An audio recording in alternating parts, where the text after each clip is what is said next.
आहे ठाण्यातून। ठाणे जिल्ह्यामध्ये महिला शक्तीचा कौल हा निर्णायक असणार आहे। ठाणे, कल्याण, भिवंडी लोकसभा क्षेत्रामध्ये एकूण 65 लाखाहून अधिक मतदार आहेत, तर महिला मतदारांची संख्या ही 29 लाखाहून अधिक आहे। लोकसभा निवडणुकीसाठी प्रशासन सज्ज झालेलं आहे।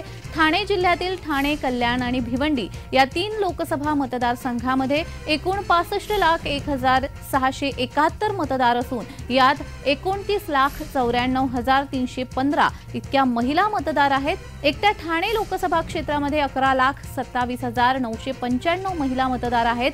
तेव्हा यंदा मतदानाचा टक्का 75% पर्यंत नेण्याचा निर्धार हा जिल्हाधिकारी तथा जिल्हा निवडणूक अधिकारी अशोक शिनगारे यांनी पत्रकार परिषदेमध्ये व्यक्त केला। दरम्यान नवमतदारांचा टक्का लक्षणीय वाढला असला तरी ठाणे जिल्ह्यामध्ये महिला शक्तीचा कौल निर्णायक ठरणार असल्याचं दिसून येत आहे।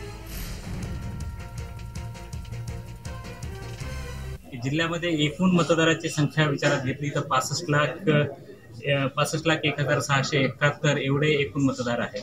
त्यामध्ये 35,06,082 एवढे पुरुष मतदार आहेत आणि 29,94,315 एवढे महिला मतदार आहेत आणि 1,274 हे ट्रान्सजेंडर इतके मतदार आहेत। जिल्ह्यामध्ये 6,592 मतदान केंद्र असणार आहे आणि साधारणपणे 42,000 कर्मचाऱ्यांची आवश्यकता असणार आहे।